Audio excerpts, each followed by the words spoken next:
Hey, Jack Doodle, or I guess you're going by the Big Bad Wolf now. Of course I will comment on your video and especially the points that you wanted me to comment on. I'll just jump right into it and skip all the introductions. You highlighted two statements that I'd made in one of my other videos. The first one was when I told certain men who were accusing me of having my standards too high that my standards aren't too high just because they don't include you. And the second one was that you know your standards are too high if you're not attracting anybody who meets those standards. And you brought up the point, well, that goes both ways. That goes for men too. Absolutely. As you know, I'm already married, so I'm not asking why don't you pick me or why didn't you pick me. What I'm trying to figure out for my own personal research, because I'm working on some stuff, is why, in my experience, it seems to be only the black men who get these super high standards. I'm not doing this to convince black men to pick me because I'm already picked and I'm happy with my choice, or rather who chose me. Now, to a certain extent, I already know the answer, or at least I feel that I do, but I still wanted to throw the question out there and see what other answers I could get. I think it's mostly for the reason that I mentioned in one of my video responses to Sergeant Willie Pete. I think it's because black people in general like to show off, especially when they get money. I mean, not all. I mean, black people who've had money, who grew up with money, they don't do that. But people with new money, yeah, they like to show it off. They want everybody to know they got money. That's why when you look at some of these black celebrities, they got gold-plated cars or Xbox in the car. Puff Daddy bought his 16-year-old son like a $300,000 car. Side note. But anyway, they want this big-ass house, they want expensive clothes, and they'll buy some tennis shoes, and as soon as they get one speck of dirt on them, they throw them away and get some more. Because they gotta stay so fresh and so clean. So I think since they have this extravagant lifestyle with the best of everything, then they want a woman that's gonna fit in with that. That's fine, I respect that. Again, you have the right to pick whomever you want based on whatever standards you feel are suit your needs. But the problem is with the things that some of them say. I'll say this. I am a woman, of course, and I've never dated women, so to a certain extent, I can't know what you guys go through when you're dealing with women. I don't know what it's like to pick up a woman. And you can even add black to that if you like. Now, I have a pretty good read on what most people would find attractive, because it was my job to know. I used to work in advertising, so it's your job to know what would appeal to the masses. And I can separate that from what I personally like. Like, I don't think Wesley Snipes is very attractive. But I watched a movie last night called Disappearing Acts, and he looked pretty good in that. But it just depends on what day you catch him on anyway. I may not find him attractive, but I know a lot of women do. And he also has the black male charisma, which is quite intoxicating. But anyway, let me get back on topic.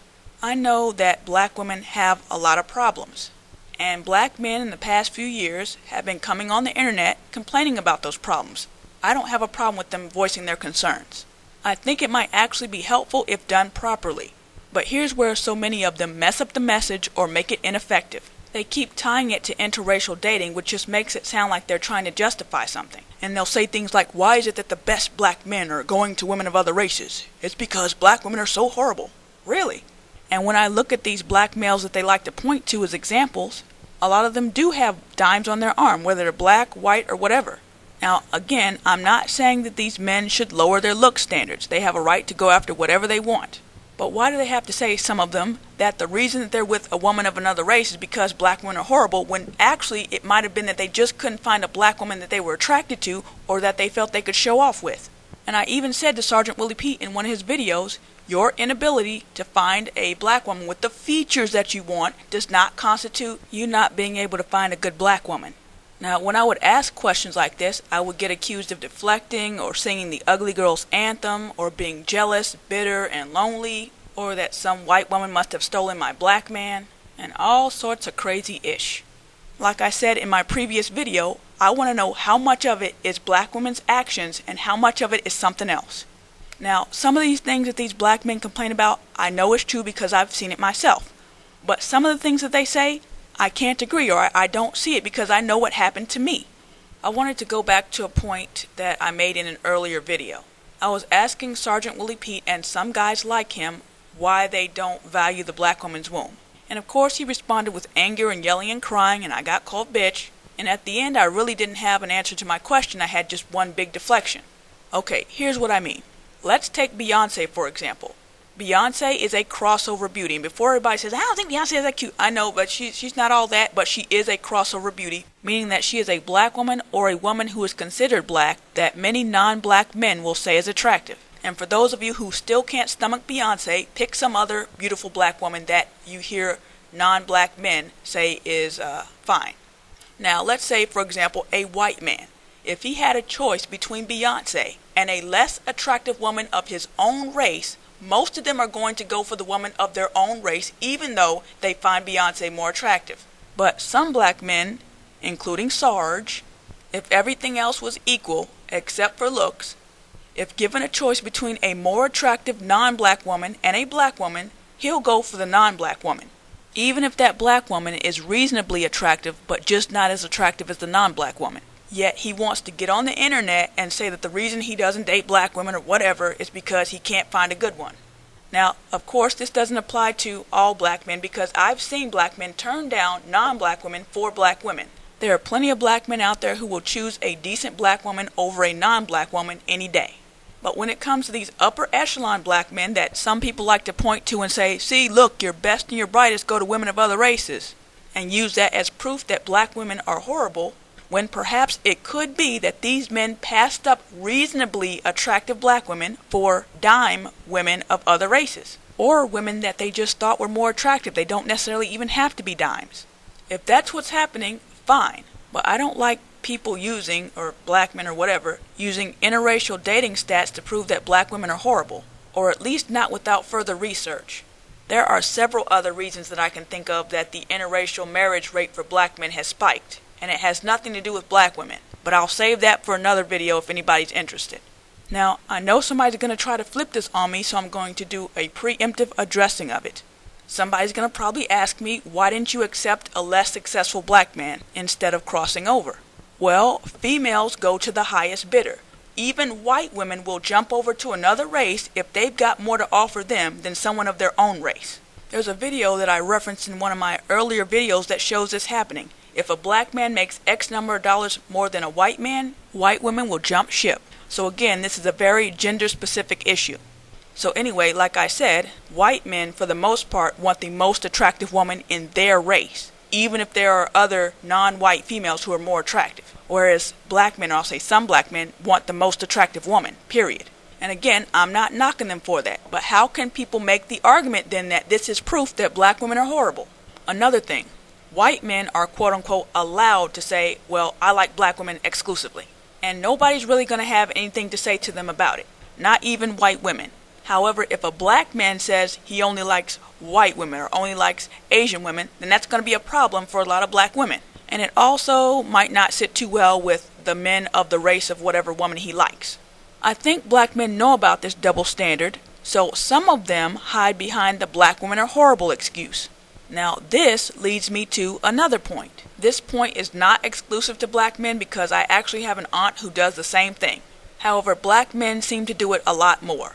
And that is that they will call themselves pro-black or Afrocentric, but be married to a non-black woman.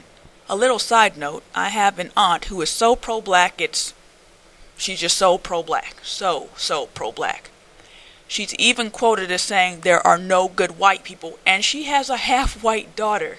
And she raised that daughter to call herself black.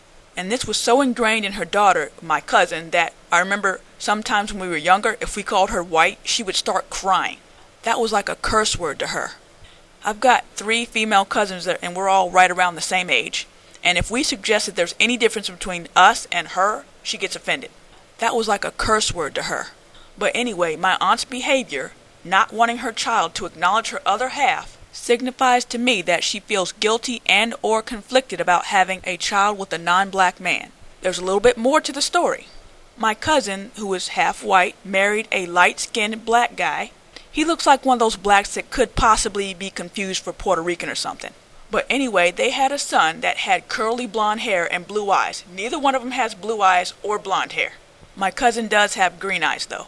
Now this boy looks more white than black. But they call him black, and I'm sure that when he grows up they'll probably try to shame him into dating black women exclusively.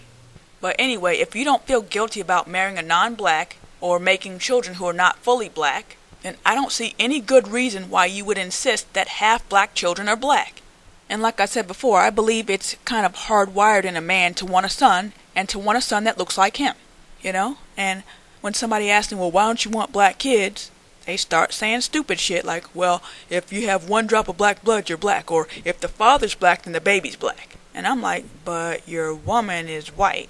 And it's even more hilarious when you bring this up to a quote-unquote pro-black person or an Afrocentric person, because they start with this ridiculous stuff like, well, actually, my sister, the black gene, you see, is so strong, it's so strong, it's so strong. It's so strong that everything it touches turns black.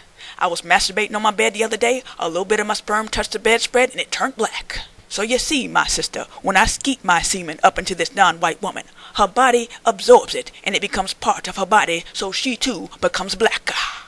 Now, to me, that just sounds like somebody trying to ease a guilty conscience. And that goes for people who don't call themselves pro-black, but especially for people who do. No pro-white person would claim to be making white children with a non-white, and then try to justify it with some pseudoscience like, well, whenever a white man impregnates somebody else, the kid is automatically white because the white gene is just so potent. I mean, with pro-black people, you'd think it would actually be the opposite, and that they would want to kick biracial people out of the race, not in. Pro-white people don't even hardly want to accept anybody if they're 90% white. If there's anything visibly non-white about you, they don't want you. But anyway, Jack, I know I was all over the place in this video. I hope I answered all your questions. And yeah, the reason I was posing those questions, not because I was trying to say, oh, black men should choose less attractive women. I just wanted to ask, why does it seem to be only black men, and why do they want to make excuses for it? Oh, there was one more thing that I wanted to say. In the video you brought up that I made called Why I Speak to Men of Other Races, that video was not about who I date or who I was going to give a chance to date me. That video was about me walking down the street, who I know I can say hi to, and that'll be the end of it, and who I can't. I've learned from repeated experience, if a black guy speaks to me in a certain way and it has a certain body language, if I speak back to him, he will follow me down the street. He will not take no for an answer. And I'm already married, so I'm not even trying to date anybody. As a black woman, you just can't say hi to some black guys. Saying hi means that you want to fuck them, to them. And some black men got offended by that video, but they agreed with the part that one black guy had said that he doesn't approach black women anymore because black women shoot him down in a rude way. Like, they won't just say, sorry, not interested, or something nice. They'll just say, how dare you come up to me? Why would you even think I want to go out with you? You know, something real nasty. And like I said in my video to Kid Brother, if that's your experience, that's your experience. I got nothing to say to you. But when I tell you my experience, don't tell me I'm hating on black men. And I'm not saying that to you, Jack Doodle. I'm saying in general. Some black men, you just cannot speak to them on the street unless you've got 10 or 15 extra minutes to spend trying to tell them that you're not interested. Or if you don't want to get cussed out and called a bitch when you reject them. So that's all I was saying. I wasn't saying I'm not going to talk to that guy because he ain't got no briefcase, he ain't got no suit on, so I'm not going to talk to him. It wasn't like that. If you speak to guys who are dressed a certain way or have a certain look on their face or got certain body language, they will harass you. So that's it. Respond if you like. Bye-bye.